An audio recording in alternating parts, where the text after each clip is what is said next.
it's Eric Pappenfuss. It's Friday, so it must be a buy day, and we're on the road again today. Yes. We came up to Colgate University to visit a couple professors that were retiring and selling us their libraries, and it gave us the perfect opportunity to visit, as you know, one of my very favorite bookstores in the whole world, the Berry Hill Bookshop. Right there. Multiple floors. Massive Beautiful book old barn. Over 100,000 books. It's really incredible. Now, this is the month, July, that Berry Hill is having its big public sale. So if you come on up here, and it's well worth the trip, you can get 50% off everything in the store. And as last year, they sell entire sections. So exciting. So just ask, and you can buy this section or that section. Now, I did buy one section today. I bought an art section, not all of the art books. There's still plenty more, but one section of art books that Doug had in the back. That's Nice. just a few of them sitting there that were too big to fit in our boxes. And if you look at our van, which is heading back to Midtown Scholar, we're pretty well organized. We're ready to go. Now, we're going to see Lucky, the official mascot, but I just wanted to point out that there are many other mascots here. That's right. In fact, I saw not only that snake, but the mother snake, which was a large black snake that came out from underneath there. Wow. So if you're afraid of snakes, you might want to avoid the outbuildings. But if you like really friendly cats, That's right. come on into the main building. All right. Lovely. So, the building is incredible for books, as you know. It's nice and cool. We've got boxes everywhere.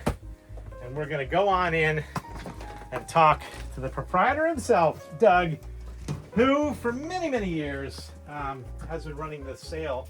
We were just talking about your big July sale. How many years has it been? Well, I graduated in 1978, and we decided let's have a book sale. See if anybody will come. Okay. So There this we is go. number 48. 48. All right. Well, I hope everybody will come. Let's get Lucky, Kathy, because Lucky is more photogenic than I am. It's true. It's Lucky true. might be a little tired. I'll go behind you. Okay. Lucky might be tired because Lucky has been following me around the barn as I've been everywhere today. That's right. Invading Lucky's space, unfortunately, but He showed up in the middle of the winter 5 years ago trying to get home. So well, we have Lucky on last year's videos. So if you can't get enough Lucky, come check out last year's video. If you zoom in on this, you'll see that we purchased a lot of books. It looks like, I know that's just one page, but it looks like Doug's been adding up massive numbers of books in the old-fashioned method. And this year we decided we'd focus on some of the more academic categories that we don't always get to see. I told you about an art section, but Kathy, you got some books. I'll show them. I'll show off the sort of thing that you were getting. Okay. For instance, a rare book published in Published Harrisburg. in Harrisburg, 1938. Went We through like several printings, and it just has a wonderful, not just the book itself, but the dust jacket. Tells you on the backside other books published by the Stackpoles. Yeah. And then you got some interesting signed academic books. Yep. One of my favorite history professors, John Plum, is there. And then lots of French books. I went You were to in French history. European history, right? Yep. The definition of revolutions. It was wonderful. Anglo-American travel literature. That's what you need for Paradise the summer. in Portugal, the reemergence of fascism. Your favorite category, though, was Scotland, right? Absolutely. So wonderful. Just a terrific collection of books on Scottish history and the Jacobites from the mid-18th century that were not here last year when I came. A new professor has brought them. So, Doug, the upstairs is a veritable tour of the world, right? It is. And I have to say, you have some surprising categories mixed in there every once in a while. I found the Utopia section, and we actually subdivided some of the sections. We instead of the history of the West, we have a section for George Armstrong Custer. Yeah, sure. Instead of a big Civil War section, we have a section just on Gettysburg. I saw Gettysburg. I hit very hard. I only got like 6 or 7, but I got interesting scholarly works on Gettysburg that belong to come back to Gettysburg. And I'll take you through a couple of the special books that I found after much searching. Exciting. And Doug can maybe tell us a little bit about where he got them. We'll see. The first one is an Eric Sloane book. Now, if you know Eric Sloane, you know that he's a very popular artist, really mostly known for his early America, Tools and Barns. So very popular out here. Okay. But he also did this book on Gremlins. I had never seen it before. Great. Doug, you said you just got this in. What can never you had tell it us either. about this book?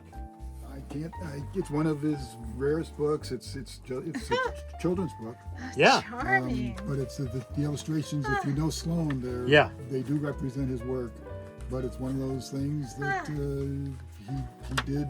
Wow. Probably not nearly as popular because it's quite. Oh, it's pretty popular. It's sophisticated, but it's just so different from the homespun Americana that you think of when you think of Eric Sloan. Right. So that was a fun one. You drew my attention to that. I didn't even know it was there, but I think it's really, really cool. So every once in a while, you take some books from your own personal collection.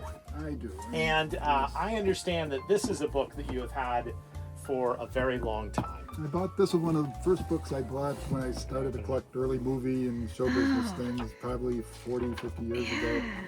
I knew Cole Porter, but I didn't know much about him. He died very young, very important composer. And this is a limited edition. You can see the limited in Cole Porter signed it. Oh, so cool. So at the time, I think I spent $150, which at that time to me was a fortune. Huge. So it's gone up considerably, but it's going to a good home, I guess. It's a very rare book. It's seen better days. It's also a famous book design. This red, white, and blue design was designed by a very famous book designer that also designed the Ulysses book for Random House and some other books at the time. So that's pretty cool.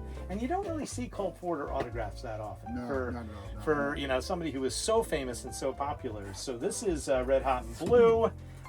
We can sing some of the tunes on By Day After Dark. We won't do that. It's a great film study section too, generally. I do think that was a lot of fun. And thanks for sharing that. Hey, where did you get this book? Now, this is a new one. This is a very interesting, at first glance, it's got an introduction by Stephen King. It's basically an art book filled with, you know, the great poster art of the period, right? Monsters and sci-fi. Oh, neat. Everybody would like that. Right. But what makes this book special is what's in front. But do you remember where it came from? It came from a collector who was downsizing, and he was a specialist in science fiction, fantasy. And it's signed, as you mentioned, it's signed by not only Ray Bradbury, but look at that. Block and a number of the other Clive Barker. Artists, so that's a really cool one. And I liked it not because Ray Bradbury is, very uncommon. Ray Bradbury is one of the more common signatures for 20th century authors, but you don't often see. Should we call that one a gremlin too? It's a bit of a gremlin. I think it's very much in the Eric Sloan gremlin tradition. So that one will go on display in the Scholar. We got a couple other great ones here, Kathy. I think this might be the most valuable book that we found. Cole Porter did pretty exciting, but this one is really, really good too. This is not just a first edition of Eleanor Roosevelt's My Story from 1937. Oh, neat. So this, is that her, I think it's her first autobiography. She may have updated it later, but this is very much right in the midst of the FDR presidency. But look, it is in fact inscribed by Eleanor Roosevelt. What a special thing. And you know it's not auto pen when you get one of those nice signatures. Can't quite figure out who it's written to. But do you remember where you got this book by any chance? That's the one that somebody just brought in. I guess it had been in the family. It didn't mean anything to them. Yeah. And I pointed out it was signed, and they said, that's nice. That's always great. That's always wonderful when that comes in. Well, this is a book that would benefit tremendously by a dust jacket. I understand you've waited years trying to find this dust jacket and haven't found it. So it's not, I found a couple, but they weren't good enough. To make it work. Right. Well, we should be able to find it. It's Eleanor Roosevelt's autobiography. We should be able to find it. And we've got two more, Kathy. Let us show you this one, which has some condition issues, but is pretty rare. We recently had Wuthering Heights came in. Oh, look at that. This, this is Villette. Also by the author of Jane Eyre, Currier Bell, who is, of course, Charlotte Bronte. But look, it does, in fact, have this great ad for the Harper Brothers Jane. Oh, that's great. None of which is under the name Bronte at this point. It's all under the Bell sisters. and that is pretty amazing, pretty cool.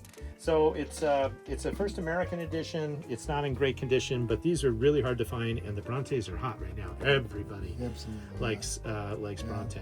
Unfortunately, someone did do some restoration. Could be undone, but yeah, it could be. It still has most of the spine. If you were to take that to a professional restorer, you wouldn't be able to tell the difference. It is clean. The texture's complete. And it's a decent copy. Neat. That's really good. And we'll end with one book, which was, I think, maybe the oldest book you have in the store. I mean, you don't have that many 17th century books in the store. So at least right now, I hope you can find one if you come up for the big sale.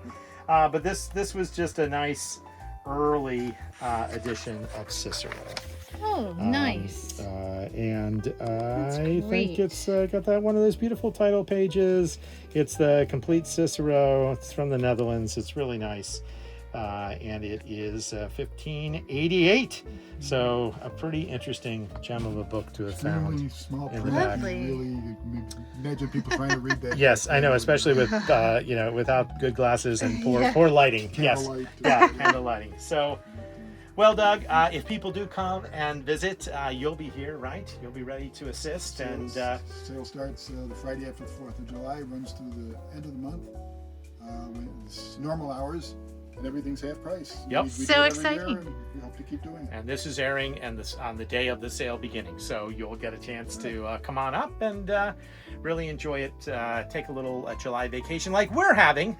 And that'll do it for today. Is Lucky still with us? Still sleeping. Still sleeping. Okay. Well, thanks for watching. I hope you'll watch next Friday and every Friday at noon for more adventures in the world of books.